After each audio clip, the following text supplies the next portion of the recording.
Go.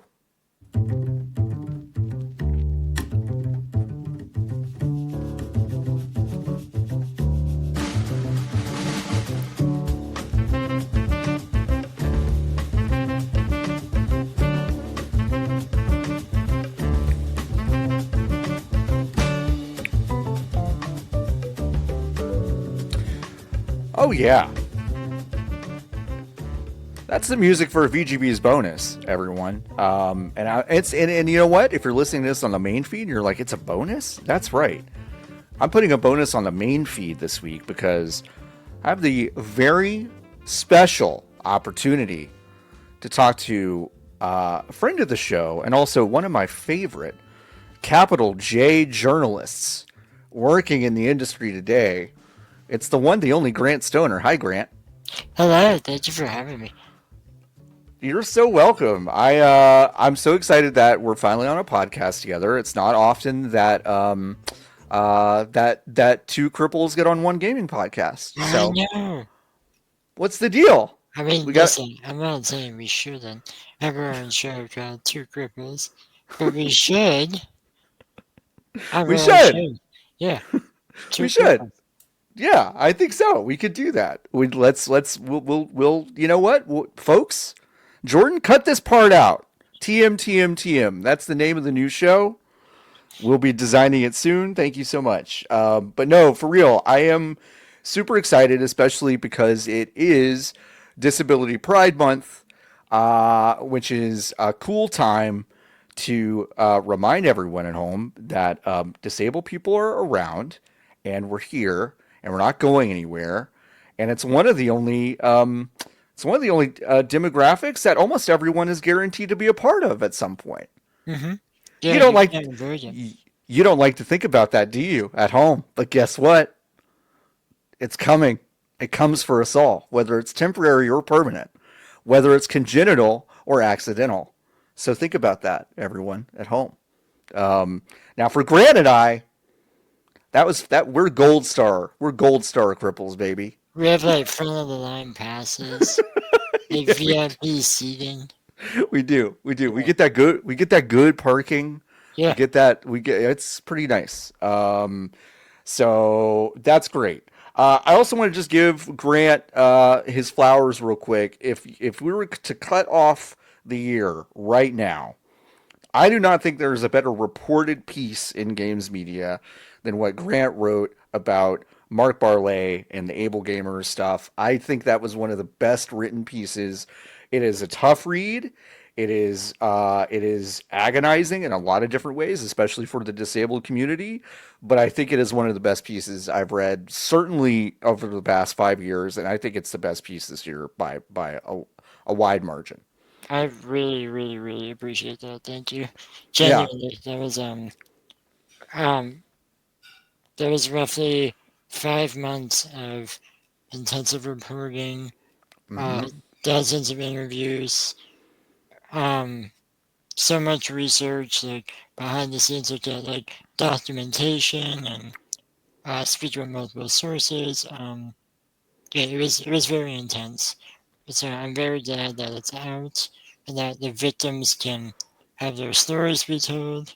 Yeah. Um, bunch of weird behavior, just weirdo behavior. It is something that I think had been whispered about for a long time, and maybe you can speak to some of that about like how you got kind of latched on to the idea of chasing this because it's one of those things where when because obviously in games journalism I'm aware of them, as a disabled person I'm aware of them, and also as, and this is apart from my journalism work, but as a maker of a device that we're going to be putting at the feet of people with upper limb disabilities. We've been talking to them, and it's weird because about 2 years ago some conversations with them sputtered a little bit, and then I just started hearing stuff. And it was vague and it was odd. And I didn't chase any of it down because I'm frankly not good enough of a journalist to do any of that. But it's one of those things where it always kind of made me wonder, When did that process start for you? Not that we want to make this entire episode about that piece, but it's like I'm so curious about when you kind of latched onto that and what made you want to chase that down. I'm not going to give specifics because That totally makes sense. people are surprisingly still not happy with that piece. Yeah, And I will leave that up in the air for interpretation. sure. Um, but it's whispers that as a disabled individual in the community, as a disabled reporter in the community, like you said about yourself, um,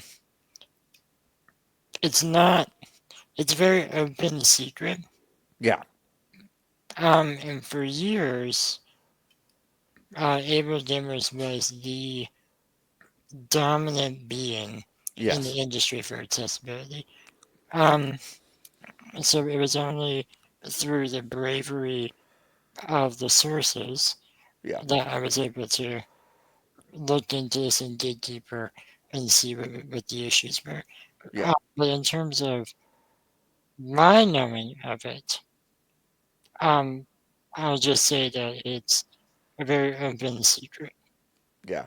about those behaviors that have been going on Allegedly. Yes. allegedly, for years. Yeah. But it was Yeah. the sources Yeah. that which everything is was which it. which is so incredible. I mean, we there's so many tough pieces that have been reported on over the years, and people get bent out of shape about something or another with a lot of pieces that come out. They get bent out of shape about maybe the vagueness of some things that get reported, but people really don't understand. Generally, I think the general public really has a hard time understanding sources and protecting those sources. I think you have consistently been someone very good at that. I think, especially your editors at IGN have been very good at that. Maybe speak briefly to just generally kind of the relationship between journalist and source, if you don't mind. I have learned for years, because of my own disability, to treat everyone with kindness. Yeah. Because I haven't been treated with kindness throughout my own life. I mean, as a disabled person yourself, I'm sure you've encountered people in your life who, either do the pity or the inspiration, not really giving you agency. So I use my own lived experiences to give people um, a microphone Yeah. and just to let them share their story through a safe environment. Yeah. And I've found that through the past few years, as I've been doing more intensive investigative research, that mentality lets people feel warm and welcome so they can speak with you because they Yeah. ultimately trust you. And not that I'm doing that just for a good story, but I'm doing it because I genuinely care Mm-hmm. about these sources' well being. Mm-hmm. I know for this piece and in my previous investigative piece I wrote last year about the alleged advocate who didn't Mm-hmm. exist, a lot of my Yes. sources were terrified of speaking out Yeah. because of the power that these individuals had. So it was months of conversations, assuring them, giving them room to, like, one of the interviews I had, it was roughly just 2 hours of just them just recounting instances. And they were like, "I'm so sorry, I'm rambling." I said, No, you're good. this is for you. Like, Yeah. this is your space. No, no, no. You No, yeah, there's no limit to the rambling you can do. yeah, I do plenty of it. So, yeah. Like, I always want to assure my sources, like, hey, you're allowed to speak to me. You're yes. allowed to feel safe. Um, I may not use everything you say, Right. or there may be difficult topics that I have to keep pushing on, but I'll do it with grace and kindness, because ultimately that's what they deserve at the Yeah. end of the day. Yeah, I think it is. I think it's really important that sometimes journalists talk about that relationship because trust is such a thing you have to build with people. You can't burn sources. You can't give too much that you know they can oscillate between having things that are off the record, right, for kind of context so that you understand things without actually revealing anything major, but also things that are on the record that could be released in detail. It's a really really tricky dance, and I think especially with that last piece you mentioned with the advocate that didn't exist, which is such a wild story, and also the Able Gamer stuff. Like I just think you did a wonderful job with those. So Thank yeah, you. I yeah, really appreciate that, Julie. Thank you. yeah, yeah. No, of course. I think it's so I don't know. Capital J journalism is unfortunately one of those things that has really been really deteriorated. I think over the past 3 years in the space, and it's not from a lack of people who want to do the work. I really don't. I don't think it is true. I do think it is mostly lack of opportunities, lack of freelancer budget space, lack of resources for larger websites, including things like Polygon, which used to do a bunch of capital J journalism and now Yeah, has been, you know, guided. relegated to Valnet, right? So it's just hard. But yeah, Grant, you're doing amazing work in the space, and I want to talk about disability. It's really fun to have you on the show because you've already tapped into a few things that I think are just really specific to our experiences, and I would love if you're game to talk about some of the moments where you feel like you've been made into this kind of inspiration thing Yeah. because a lot of people don't understand. Like I talk about this stuff a lot, and it's like it is the way that a lot of people assume that the way disabled people are mistreated is kind of in that bullying vein, and really, and it can be that, but really, it's the removal of agency that is such an insidious way that disabled folks kind of get treated. So I don't know if you're comfortable. I'd love to Oh know some yeah. of those things. Okay, Yeah. We can do a band for band. To sure. give it to it, you can give it.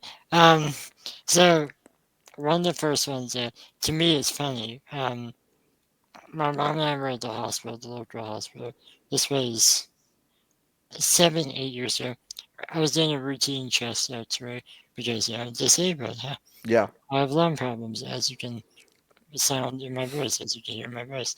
Um, and this old woman walked up to me. No idea who she was. Drew the sign of the cross on my forehead with her finger. Gave me a kiss on my forehead. And I went over to my mom and said, "Thank you for taking care of him." And my mom just looked at her like, "What am I supposed to do?"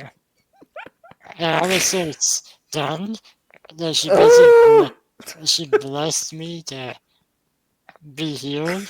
Uh-huh. Um, Obviously it didn't work because I'm still Right. First of all, yeah, no, you failed, ma'am. yeah. Thank you.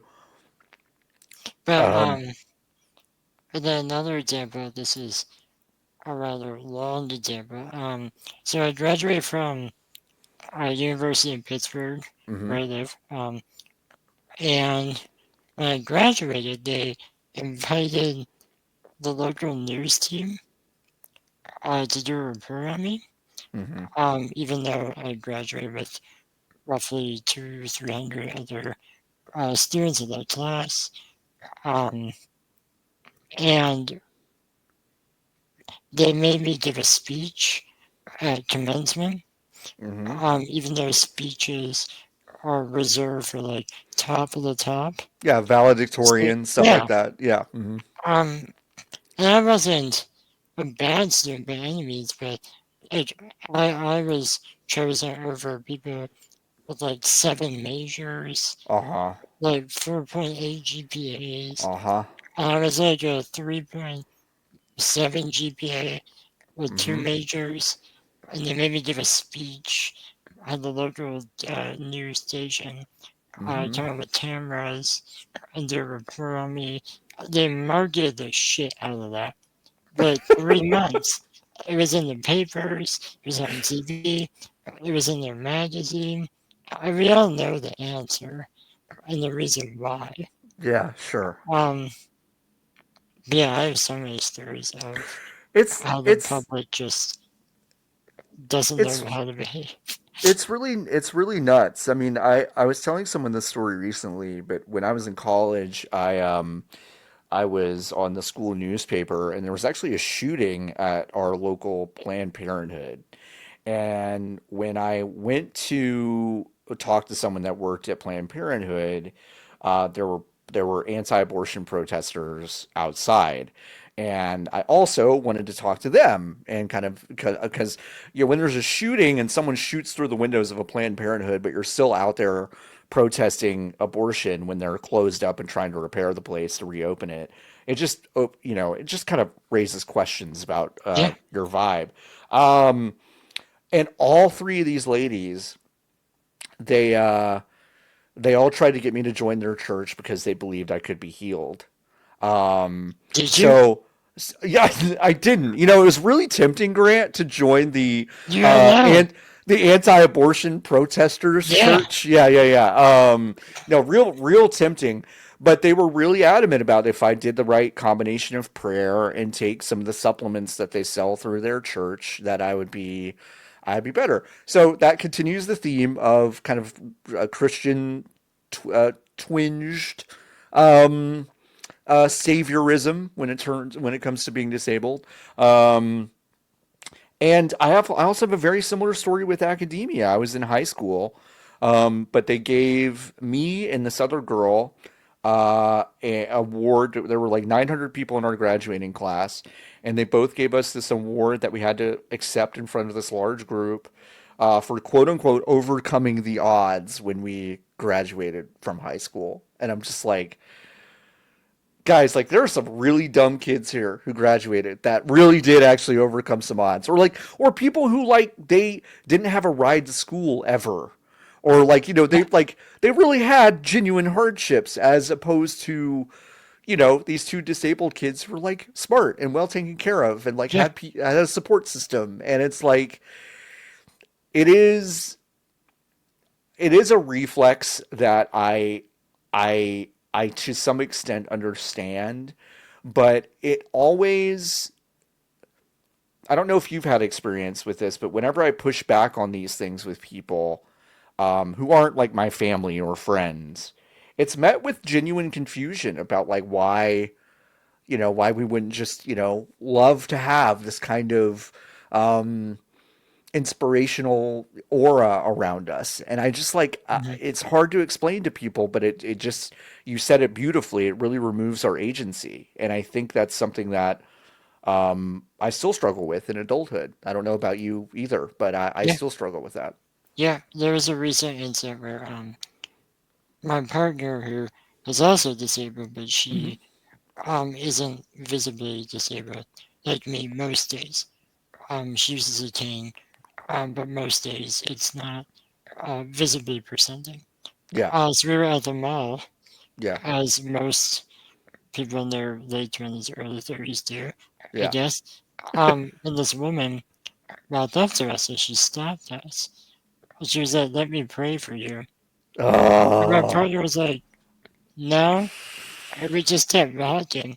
And the look on the woman's face was like you said, just confused, yeah, almost angry. Like, yeah. how dare you not let Jesus into your life? Right, Um, but yeah, it's very a lot of people don't understand because they think they're doing a good thing. right. Like it's those moments where it's like, I did my good deed for the day. Mm-hmm. I saw the poor little crippled guy out Mm-hmm. on the streets and I told him I would pray for him. I'm a good person.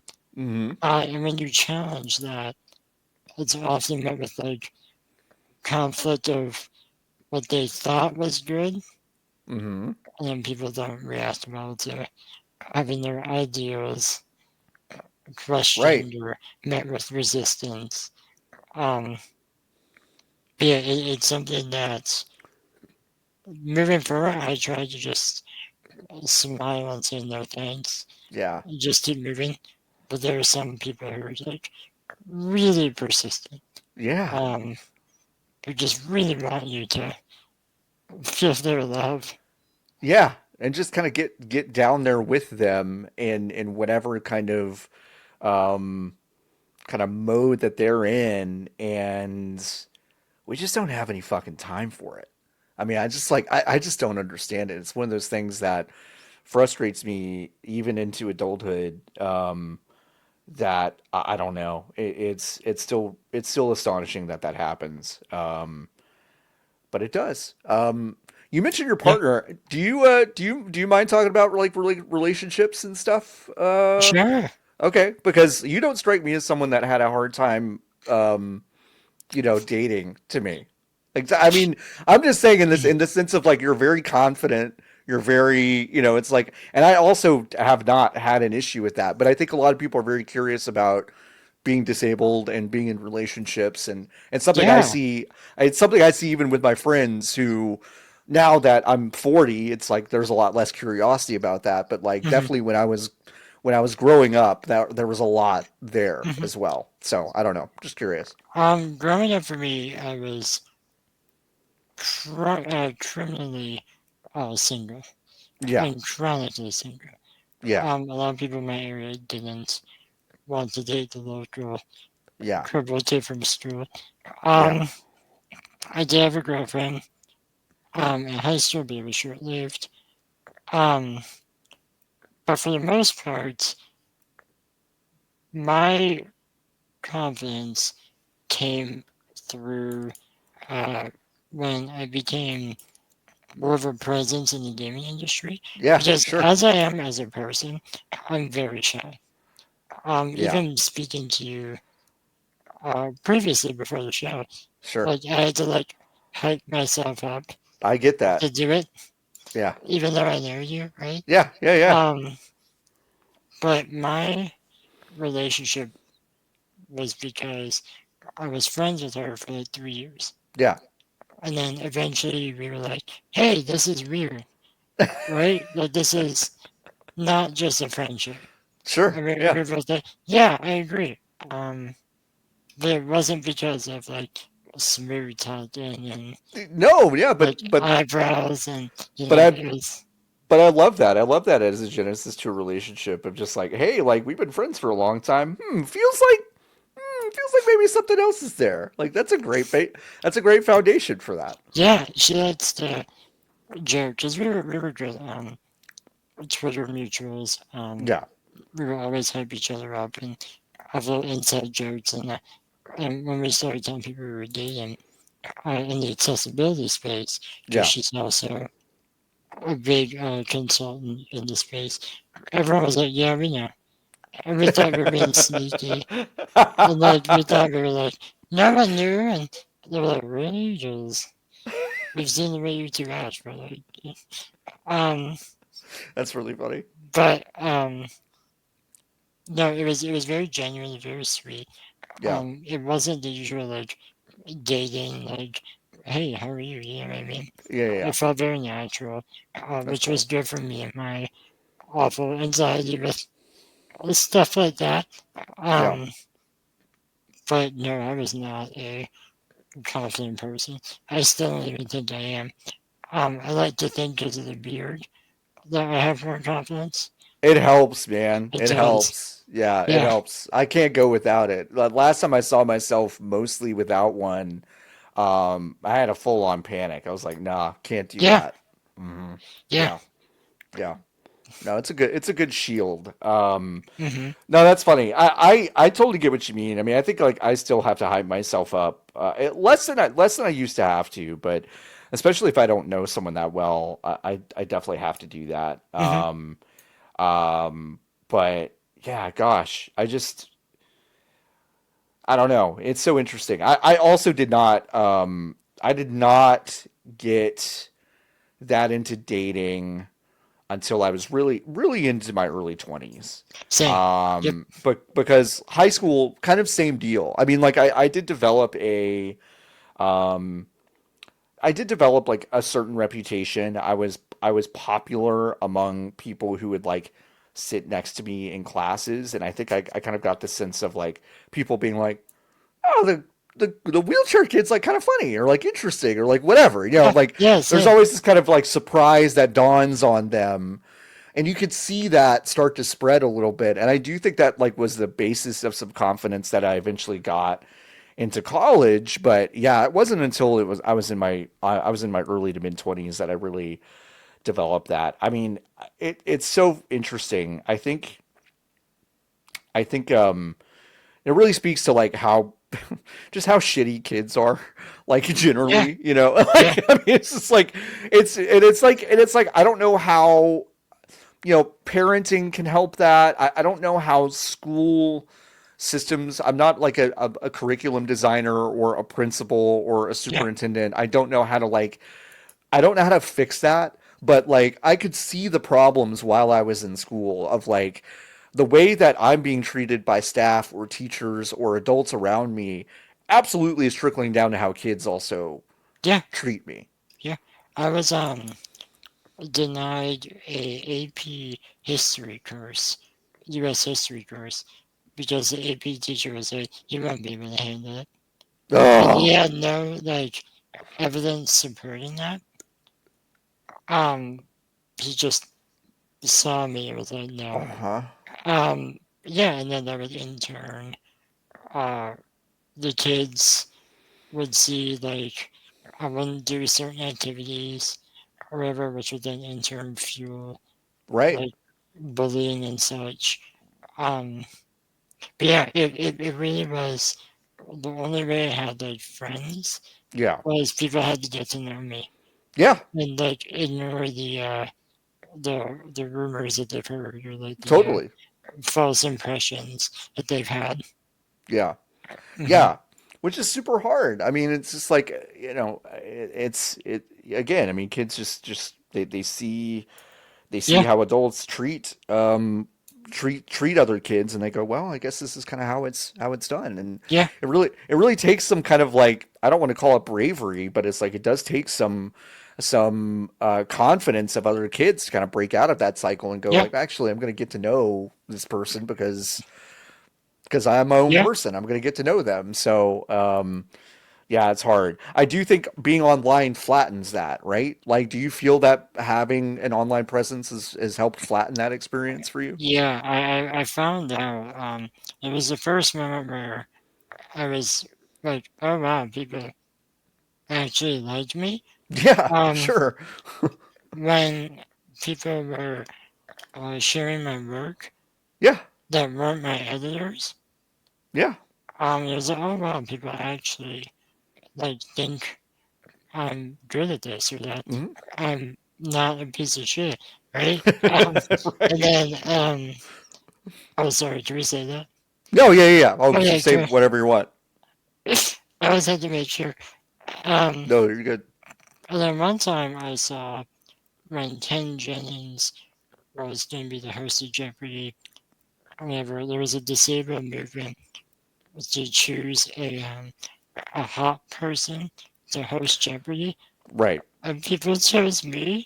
I was like, "What the hell are you people doing? Please stop it!" You have to stop. This is gonna get out of hand, and then Um, I'm gonna have to be on Jeopardy. Oh no. yeah, but that was a big moment for me where I realized that the issues I had at home, at high school, Yeah. at college weren't reflective of who I was as a person, Yeah. which really helped open up my confidence and my ability to do my job, Yeah. make friendships, make connections. Um, but yeah, online, as much as people hate it, which I agree, online is a shitty place. It does have so many benefits, especially for disabled people. Well, I think speaking to that flatness, I mean, I definitely have had the same experience of like you could just be in a place. Yeah, I know you know this. You could be in a place and feel that people are uncomfortable about approaching you.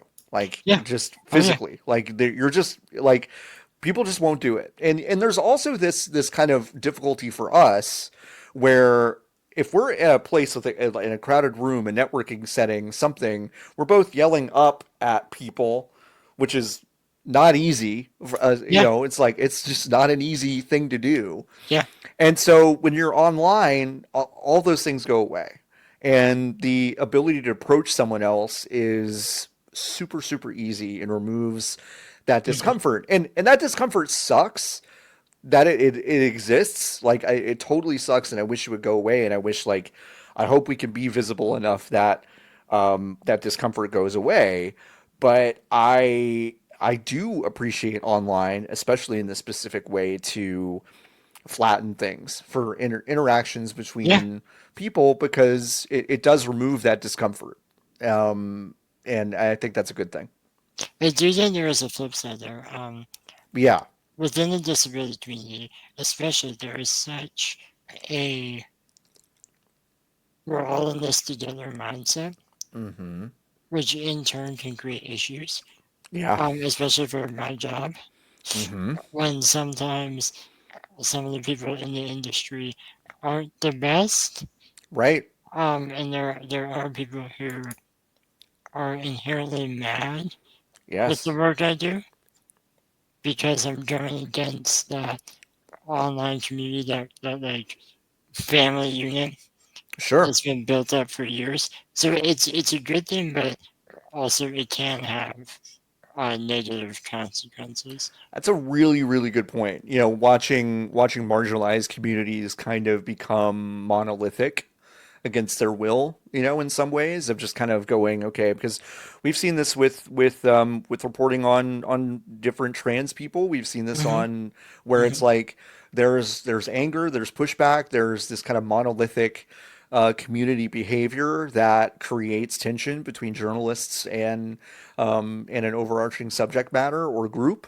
And I think you're right. I do see that with disability of like, you know, we are so not a monolith.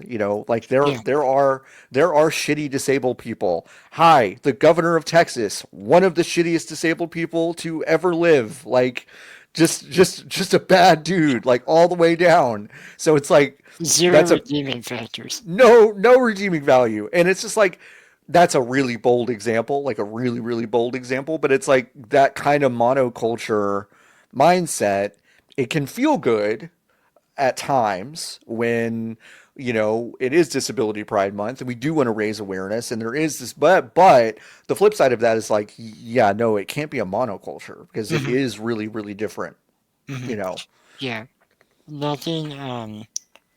The one thing that I try to tell like disabled people is you need to breach that bubble yeah.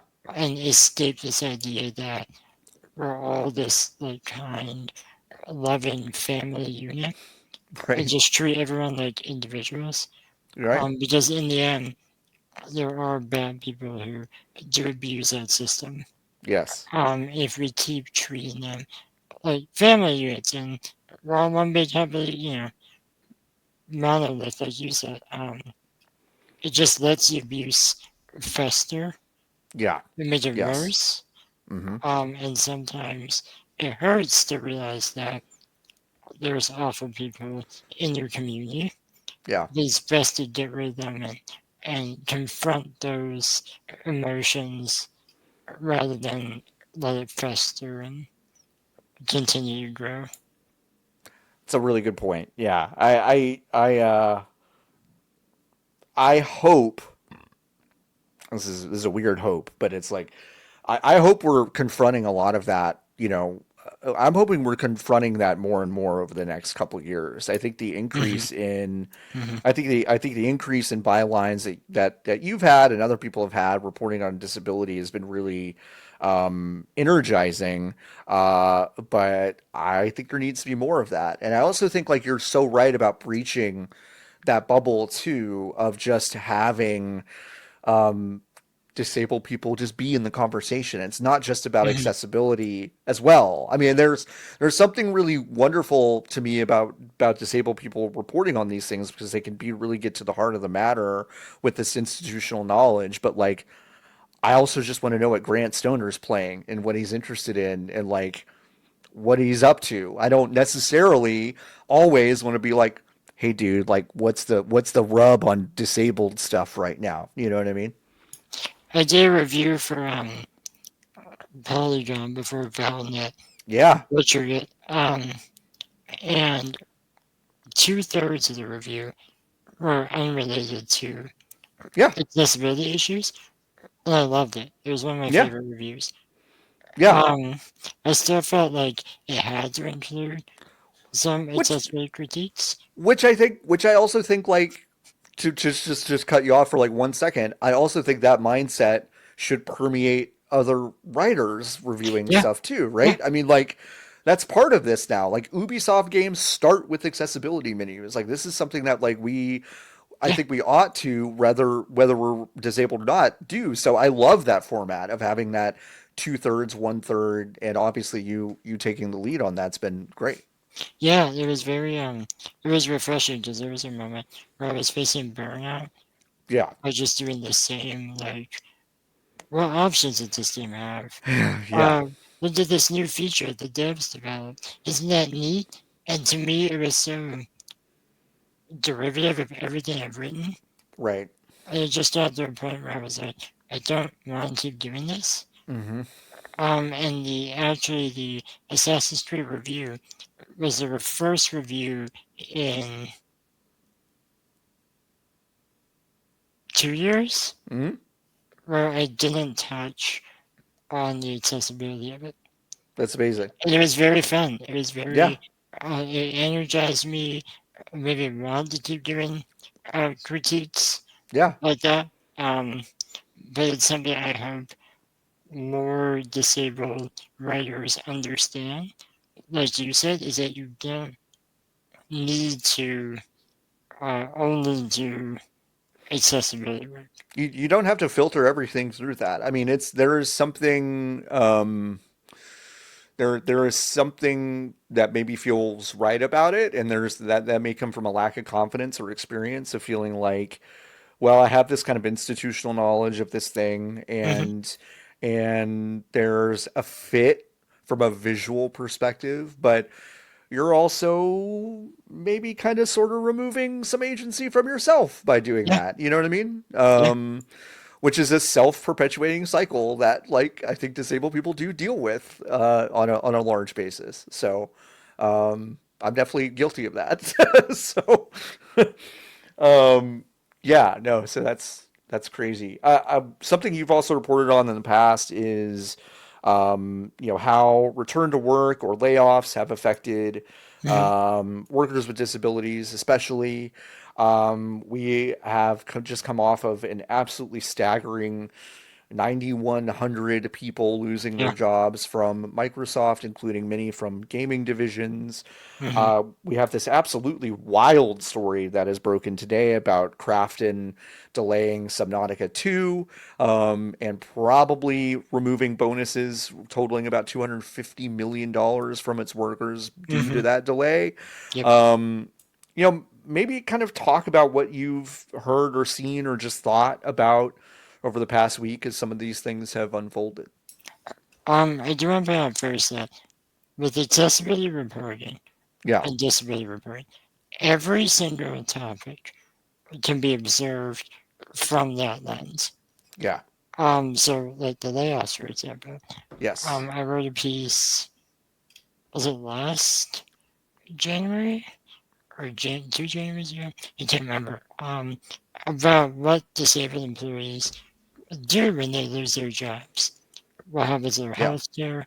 What happens to their right. treatments, medications? What that looks like.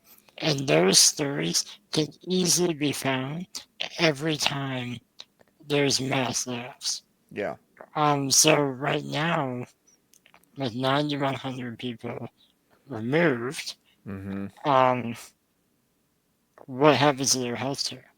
yeah, Especially now, with the recent bullshit that just happened on a federal level. Yep.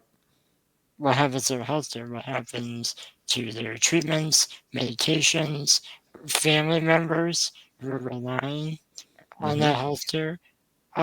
What does their life look like now that they're out of work? And seemingly, for no reason, aside from a profit driven motive. Like, Right. again, I think Phil Spencer makes, was it 10 million a year or something like that? Yeah, he's made a lot. He's made a lot. Yeah. I think it's very easy for reporters to also touch on those aspects Yeah. because it's not just what options these games have made, it's also the human impact Yeah. and what that looks like moving forward. Yeah. Yeah. I think I'm always struck by these stories in that angle because just from a obviously a very clearly personal standpoint, those, and obviously all the slashes to Medicaid Hmm. that are being made currently, um, as as flat as we just talked about the playing field being online and kind of barriers to entry being lower, there's also this flip side reality of a disabled person losing their health care may be exponentially more devastating in a shorter term than someone who might be otherwise quote unquote healthy, not dealing with any of those issues. Hmm. And so that impact cannot ever be denied. And it's one of those things that devastates me quietly every single time one of these things happens. It really is, and not to be too like, doom and gloom and dramatic, No, no, but in please. many cases, it quite literally is the decision between life or death Yeah. for many employees. Yep. If they can't get their treatments or procedures or medications to treat their disabilities, whether temporary or permanent, they can often cause irreversible damage Yeah. to people. And it's something that, again, I think should be touched on every time these layoffs happen. Yeah. Is what does that look like now for the employees who relied on these benefits, or what their life looks like now? It's very tragic. It's very these stories need to be told Yeah. so people understand just how awful these decisions are Yeah. for so many people. Yeah. And I think sometimes when conversations turn to unionization and people may get kind of confused or into the weeds about like why groups would choose to do this. And we've seen increases in unions and games for a while.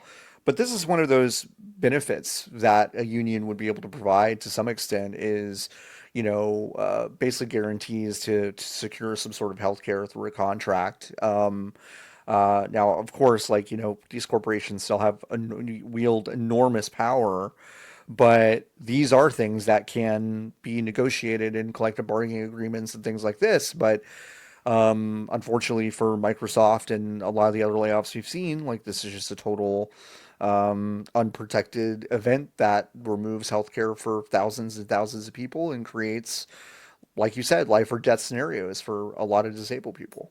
It makes the response by Phil Spencer that was posted where Oh, he said something like, our team is still proud to be delivering high quality experiences. It makes it very hollow. It makes it very like warm tongued almost. Like just so um irresponsible. I, I said last week on this show actually that I don't say stuff like this very often. I really don't. But I said whoever was responsible for getting that into that email should lose their job. Like Yeah, every single person yeah. involved because I was so angry to see the victory lap to by the way, like we're cutting this massive group, but hey, we're doing it at the time where everything's coming up Xbox, baby. It's like what? How the fuck does that make it into your Yeah, statement? It's just so yeah, disgusting. yeah. But he wears Um, a jacket. He wears trainers. He's yeah, just no, a no. nerd. He's He's just just like like us. us. He's He's just a like dude. us. He's just a dude. He's got his cool office. He's talking about how much he loves playing Nintendo. You know, it's like, oh, he's cool. He's talking about other games he plays. What a cool guy! And his jacket and his fucking sneakers. Yeah, I mean, um, I'll ask you this as another journalist, kind of point blank, because this is something Hmm. I've thought about lately. Um, Phil Spencer has historically over the past 5 years done the softball circuit with a lot of different media organizations, going to different media orgs and those orgs are allowing him to essentially just parrot a bunch of marketing Hmm. speech directly into microphone. Um,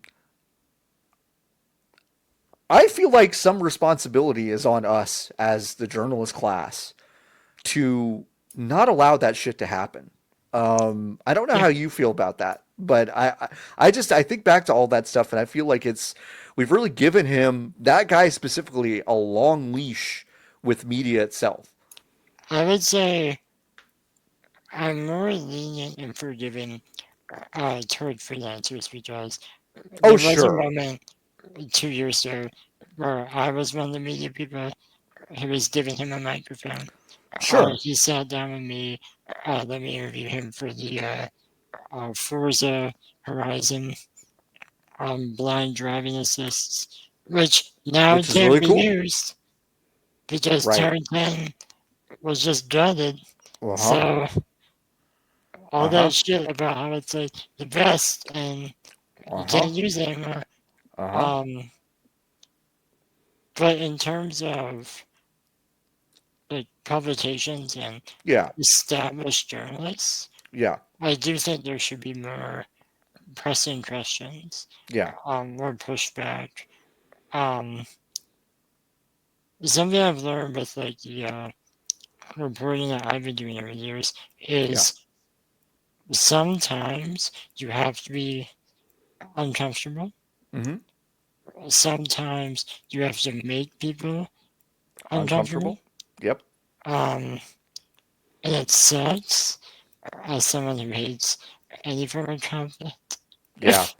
But sometimes to do our job the best we can, Mm-hmm. we have to push those boundaries Yeah. because the full story isn't being told Yeah. unless we do so. Yeah, no, I totally agree. Yeah, I want to be clear. I also agree. I don't think freelancers can be on the hook for much. Frankly, they've had such a really hard road for the past 5 years with all their Yeah. all freelancing budgets being slashed everywhere. You kind of got to do what you can do. So certainly agree with that. But yeah, I just I feel like there's such a missed opportunity when you have access to these folks. You don't want to burn your access to them, but at the same time, it's a little bit like being in the press room of the White House right now. Like, Yeah. what good does it fucking get you if you're just going to be lied to and not be able to actually push back on it at all? You know, like, Hmm. good congratulations, you've just let someone say all of their talking points to you without any sort of pushback, and Yep. it's frustrating, Yeah. Yeah. It doesn't. But what are we doing as journalists at that point? Like, right? are we journalists? Are we PR? Like, what are we? Who are we serving Right. with this kind of like Yeah. story that we're producing? Yeah.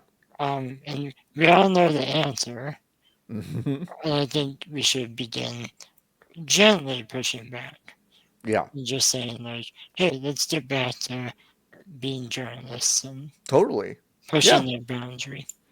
I really genuinely do think there is ample market and appetite for real journalism. I mean, it's like your whole deal is like, I'm doing a journalism now, and I love that enthusiasm from you, and I see it in other people too. But that's one of those things where I'm energized we get big investigative pieces, or we really get a lot of hard hitting questions asked to people, and stop being so softball Hmm. about these big important things. Yeah, It really is energizing. I do think there's a market out there for it. yeah, and I do think there's a lot of people who do have positions Mm-hmm. who foster that, like Rebecca Valentine, Yes. Nicole Carpenter, who, Yeah. even though unfortunately she is now freelance, she was amazing as a staffer.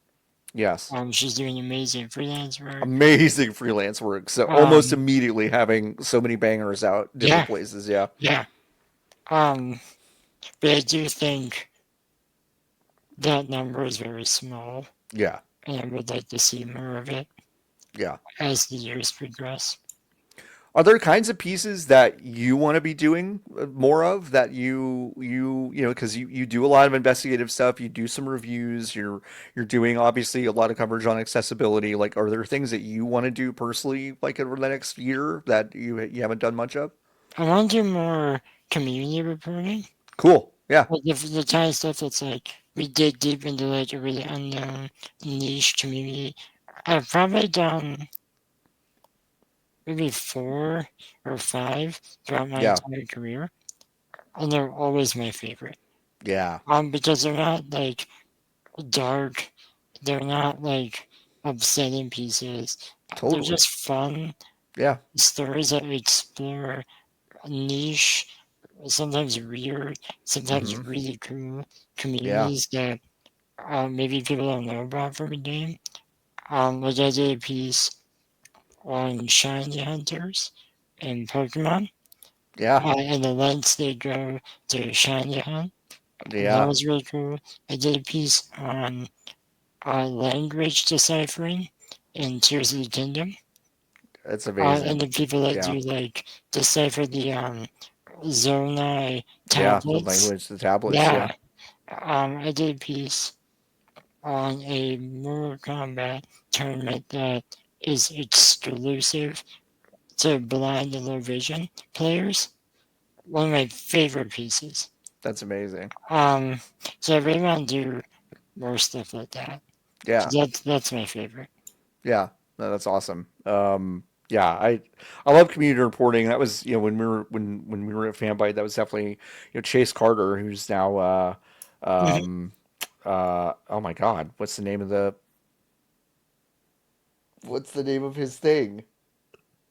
His new publication that I subscribe to. Rascal. Jesus. Couldn't come up with it. Um uh he did an amazing piece about a car show in No Man's Sky for Fanbyte. That was incredible. So community basically doing this, like, spaceship car show, like a cheesy car show on this planet. An underground fighting arena, unofficial, in Fallout 76. Like, there's just amazing community reporting out there, and yeah, I think you should definitely do as much of that as humanly possible. Hey, everyone, open up your budget to Grant to do Please more community reporting, please. give me a job, please. No. Yeah, yeah, come on, come on, it's give Grant a it's job. disability Pride Month. Yeah, Yeah, exactly. employer. It's give him a job. Well, do you have anything else you wanted to chat about specifically today? We asked our community for some questions, and we could get to those, but I wanted to make sure we didn't miss anything before we do that. I think we've covered everything. All right, Yeah, just more awareness about disabled writing and keep paying us. And keep paying us. accessibility journalism is crucial. You can do it seamlessly alongside every other form of Mm-hmm. journalism. Mm-hmm. I think that's the big takeaway is it doesn't need to be just about options and Yeah. features. Yep. Um, accessibility reporting, disability reporting can be with any major breaking news Yeah. in the gaming industry. It's not just relegated to when a new game or system launches. That totally makes sense. Yeah, that's that. Please keep giving us money, by the way. Start giving us money. Because there are a lot of really great disabled folks out there who could be working for you. Um, I totally agree with that. All right, we have a couple of Hive questions. We don't have that many, but I did want to highlight a couple of things. Fonk. All right, Fonk. I'll ask this one. He says, I know Cloud, Final Fantasy VII, was one of the first times that John felt represented in video games, which is true. I did say that because he does get pushed into the abyss in a wheelchair, and I was like, "Hey, that's me." But for Grant, have you been do you feel like you've been represented in games, and if so, what was that moment? Do you remember Murray or not Murray? Jesus Christ. Uh, who's the turtle and Sly Cooper? Oh, is it Mortimer? No, Sly Murray's the Cooper. hippo. That's right. Shit. Okay. Well, I'm such a bad um, Ken Shepard right now is like throwing stuff at his MP3 player that I don't know Where the is it? answer is. Can't help It's but It's Bentley. Bentley. Yeah. Yeah. There was a game. I think it's Sly Cooper 2. Yes, it is too. Where Bentley gets disabled. Yeah. And you play as him in his wheelchair. And it's seamless. There's no like limitations that he has. Mm-hmm. He has a lot of cool mechanics with his wheelchair. And I was roughly 11 when I first played that game. Mm-hmm. And I remember being like, oh my gosh, it's me. Yeah. Because even let's say me too is a big head, everything, you know. I Um, know, right? yeah, God, yeah, God. You know what? Solidarity on the big head thing, man. amen, yeah. I'm there with you. Um, yeah, I would say Bentley was the one time in recent memory, and that was That's 20 a good years one. ago. That's a good one. Yeah, That's a good one. Yeah, I remember when Wolfenstein, the new Colossus, came out. A lot of people were like, "Hey, John, yeah, BJ starts like the game. He played like the first like 10 minutes in a wheelchair." And I will say, pretty fun to shoot Nazis from a wheelchair. That was it's a pretty good. dream. It's a dream. It was a dream. Yeah, I wouldn't say that that was all handled perfectly, but I did enjoy doing that we very take it for much what so. it is. Yeah, yeah. Yeah, Again, the bar is low, so we do take what we can get, essentially. Um, but that was fun. Let's see. Taylor asks, a lot of company first accessibility stuff focuses on controllers, but what are some back end improvements video games are missing? Brought to you by DVD closed caption, straight up not working on newer hardware. I would say, gosh, it's so difficult to answer because I it really know. depends on what the game is. Hmm. Because this, there needs to be an understanding that not every setting should be in every game Yes, because correct. every game doesn't rely on the same mechanics Hmm. or gameplay. Um, I think that's my answer because Yeah, I really can't like pinpoint what games are missing yeah, because it's such a vast question. yeah. Um, wow, as a reporter, I really suck at answering. No, no, no. Uh, I don't know if I would have a specific answer either, actually, for Taylor, but like something I've said, and it's funny because I'll say it out loud and I'll mean it, but then if I think about it for 10 minutes, I'm like, what do I mean by that? But I've said this a mhm, few times that like, okay, so we have hardware makers that are making controllers and things that will help with adaptive setups. So okay, so that's one thing. We have software makers that are creating accessibility tools within their software to make things more accessible to a wider audience.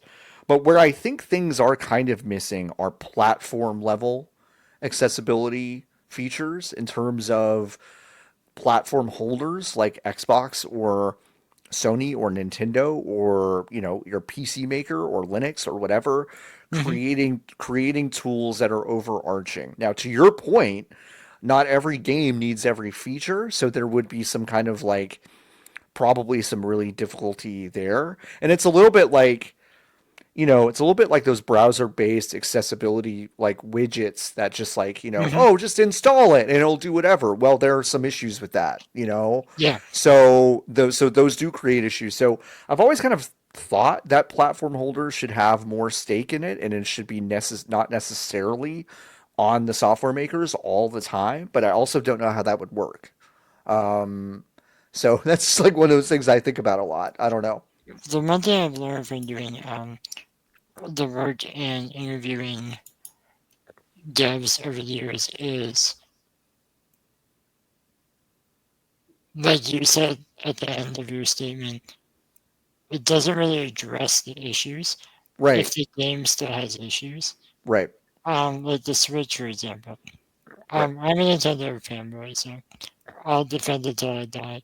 But even though its software is great for people with physical disabilities, that still doesn't alleviate the barriers that the games have Right. because there's no like options, features, or design practices in the game. Mm-hmm. So like I do agree with you wholeheartedly, but Yeah. also it's still not I enough. don't know. I don't know what it would look like, and I don't know if Yeah, it's enough. yeah, But also let's pick on Nintendo for a second, because I also love Nintendo, so I definitely see eye to eye with you there.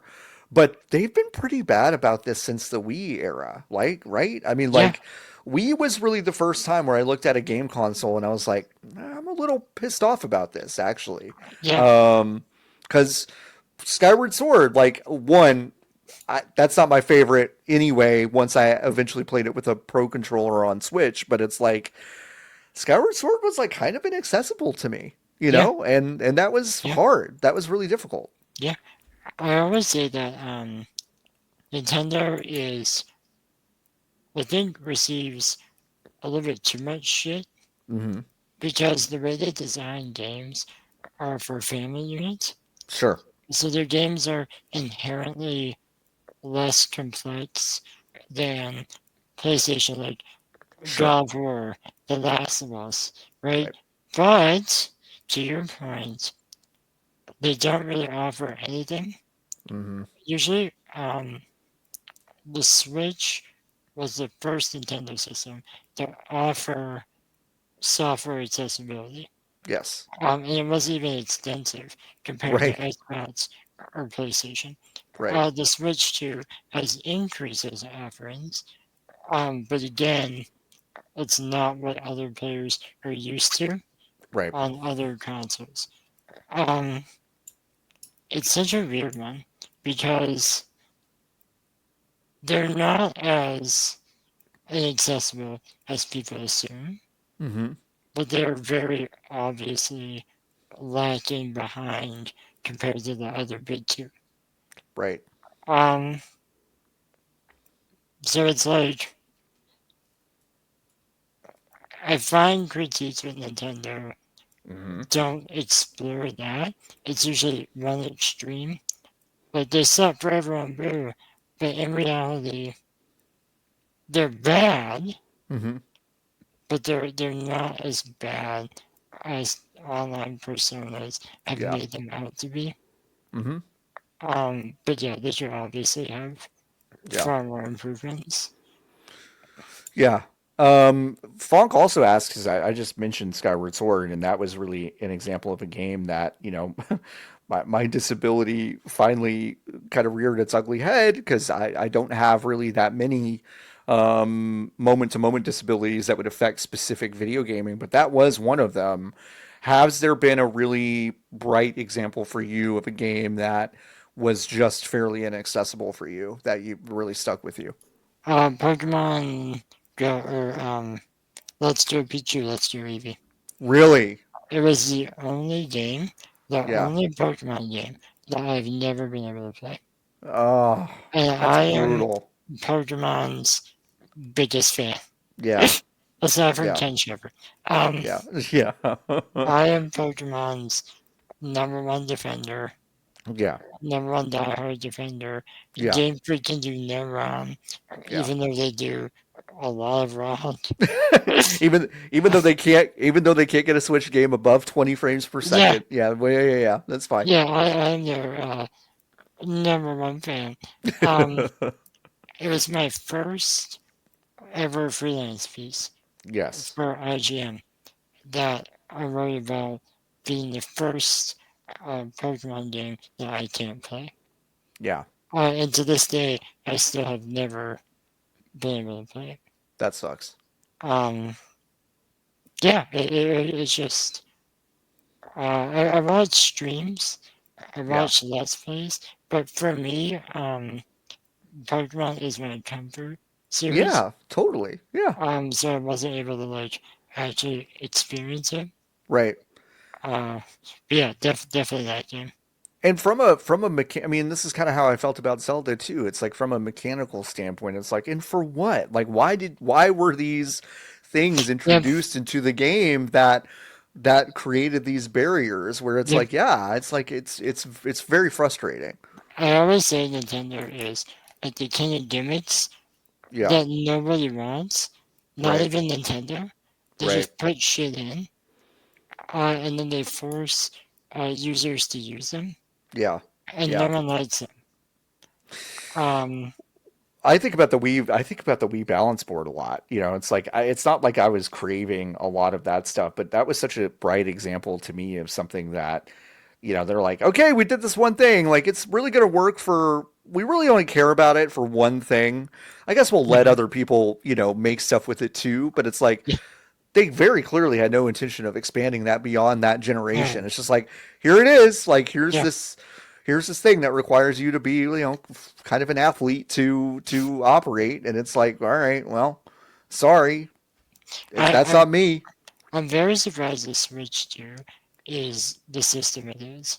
Yeah. I really thought Nintendo, for the longest time, was just going to abandon it and make Mm. something new, because that's what they do all the time. Yeah.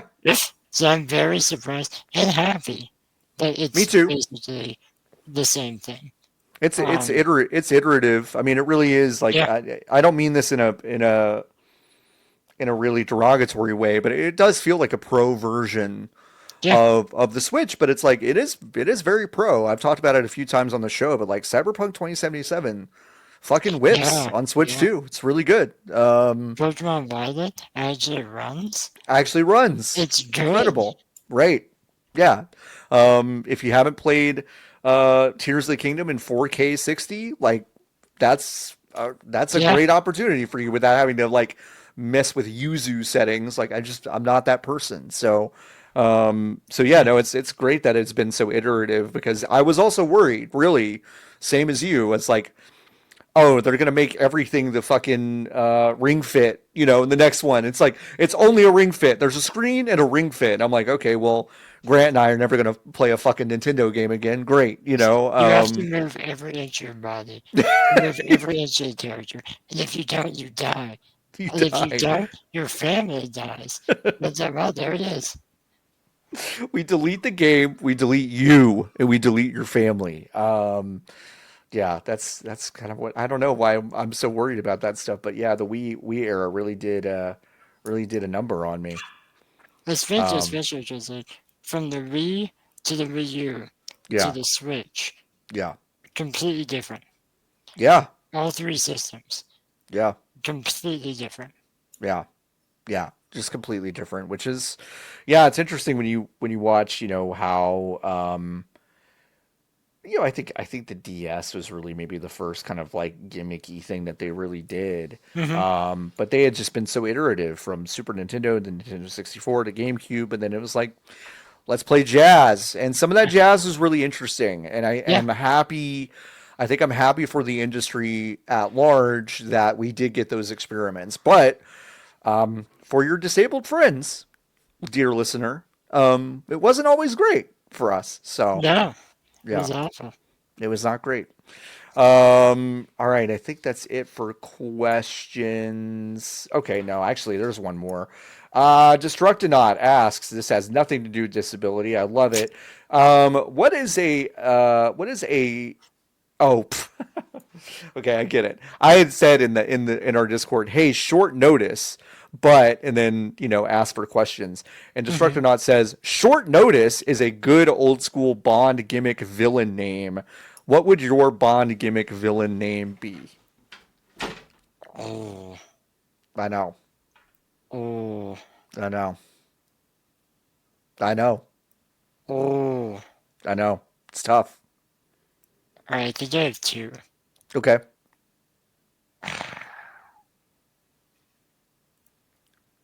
Limp wrist, Okay. All right. Limp wrist. both because I'm a little and Uh-huh. also because muscles. Uh-huh. Um, and then fast walker. Fast walker. Okay, Yeah, great. Okay. I'm I'm partially limp wrist.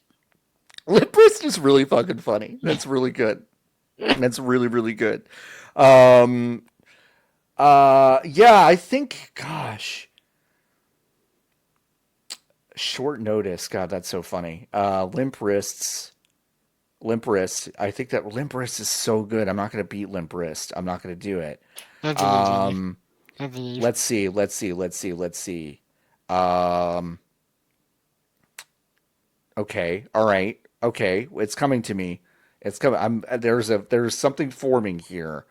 Okay. Okay. Keg Mahoney. And by keg, because that's what I always refer to as my torso, because it's Yeah, compressed. It looks like a keg. you have one So too. yeah, oh yeah, Yeah, I got bad scoliosis, and they corrected it when yeah. I was 16. So I'm just this kind of like Mike Wazowski looking motherfucker. So Wow, it yeah, feels so good to be amongst like-minded company. feels so big, Wow. big head, keg torso, Yeah, can't lose. that's our show name. That's our show name. Big torso. Yeah. Big head tech. Well, that you know what, Grant? That's certainly the name of this episode, and it will be the name of our show when we start one. Grant, I want to thank you for coming by and hanging out. First of all, you're welcome back anytime. We got to do this again Yeah, thank uh, you so much. very soon. Go read Grant wherever Grant can be found. You can find his pieces in many places, IGN. You can still find it on Polygon, even though it now is owned by Valnet. Boo, boo. Boo, boo. Where can people find you online? Would you have anything to pitch? Um, you can find me on Blue Sky Hmm. at super underscore crip 1994 at Blue Sky, whatever the new handle system is. I don't really know how to say it. Um, I abandoned X because obviously, Good for you. why would you? I still have an account, just I don't want people Oh impersonating it. yeah, no, I don't. I don't want that either. But I No, haven't looked at it. I haven't looked yeah, at it in months, and same, it's been wonderful. same. Um, yeah, mostly Blue Sky. Cool. I have a monthly column at IGM Hmm. called Access Design, which is just my accessibility thoughts of the month. You can find me there. You can find me just wherever publications are talking about accessibility, and wherever they'll hire me. And please do hire me, just I need money. So thank you. Fuck it. You fucking hired Grant. Do you hear me? Listen to me. Hire Grant. Okay. It's gotta happen. All right. Go to VGBees.com/join if you'd like to join the hive. Like I said at the top of the show, we're just putting this up on the public feed. It's Disability Pride Month. It's two cripples talking. You're not going to get that. You're not going to get that on your giant bomb or your IGN. Only on VGBs are you going to get these Yeah, two big head keg torso motherfuckers in your ear. So you're goddamn um, right.